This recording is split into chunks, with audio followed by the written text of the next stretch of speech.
Mga Lodi, ayan si ating Riba, nagluto ng dinengdeng. Ay, may kabuti tayo, may sitaw, may kamuti po yan. Wala kasi akong nakitang kalabasa. Ampalaya, yan lang inilagay ko guys. Tapos, ginisa ko muna sa kamatis yung bagoong, bawang, at saka kunting sibuyas.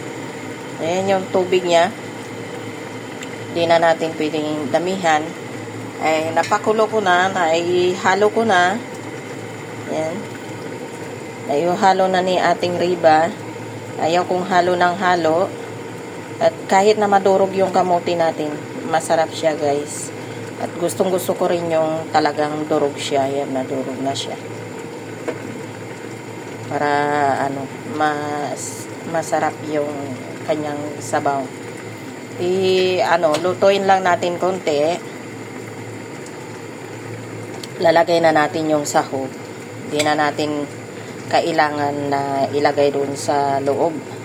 Baka kasi madurog, takot ako sa tinik. Ganyan lang siya. Total maano naman na yung lasa ng isda dyan. Kasi tatakpan natin at iluto natin ng mga 2 minuto pa o 3 minuto.